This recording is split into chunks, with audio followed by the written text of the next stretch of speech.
mulai kasih tahu adik-adik, kasih tahu orang tua untuk mempersiapkan keadaan darurat dadakan selama 7 hari. Bagaimana bertahan selama 7 hari?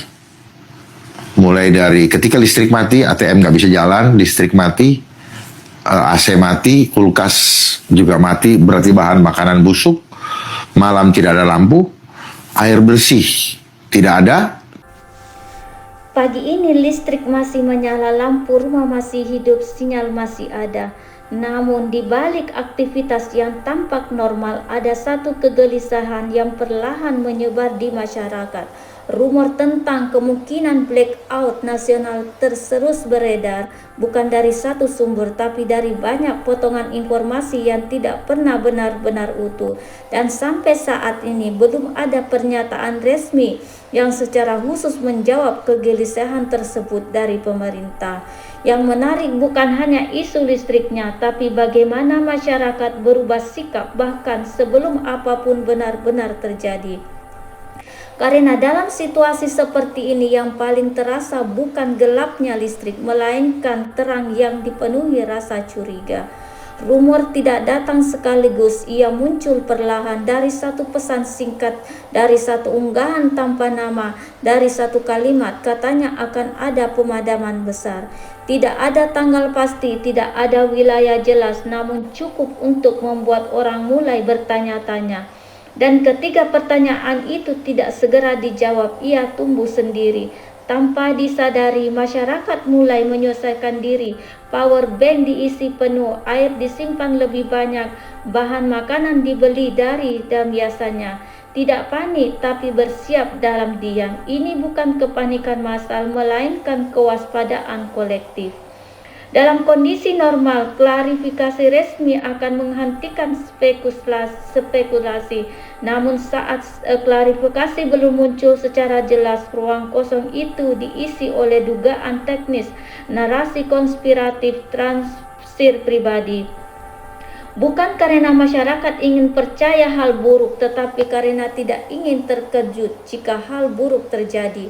Yang jarang dibahas dalam rumor seperti ini adalah dampaknya yang sunyi. Rasa cemas meningkat, fokus kerja menurun, percakapan dipenuhi spekulasi. Bahkan tanpa satu lampu pun padam, keterangan sudah lebih dulu terganggu. Inilah efek samping paling awal dari krisis yang belum tentu ada. Namun situasi ini masyarakat tidak terlalu menuntut kepastian mutlak. Yang mereka cari adalah penjelasan, kehadiran, rasa dikawal. Ketika negara belum bicara secara jelas, masyarakat mulai berbicara satu sama lain dan narasi publik pun terbentuk dengan sendirinya. Hari ini listrik masih menyala, besok belum ada yang tahu. Rumor blackout bisa saja tidak pernah terjadi, namun pelajaran penting sudah muncul sejak sekarang. Bahwa di era modern, ketidakpastian adalah bentuk krisis tersendiri. Dan dalam situasi seperti ini yang paling dibutuhkan bukan hanya kesiapan teknis, tetapi kejelasan komunikasi. Nah, nonton katanya Indonesia mau mati lampu 7 hari katanya. Pasien saya punya OVT dan ansietas berat. Dia sakit cuma gara-gara mikirin itu gimana nanti dia punya peternakan, dia punya kolam koi, kalau mati lampu dia gimana masak, gak ada rice cooker, sementara dia udah mulai pakai kompor listrik juga, gak ada gas. Jadi dia bingung gitu kalau Indonesia mati lampu 7 hari, akhirnya jadi sakit. Aku mau bilang kayak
yang saya buat, mudah-mudahan Anda manfaatnya. Jangan lupa komen, ada yang perlu komen, subscribe, like, dan share.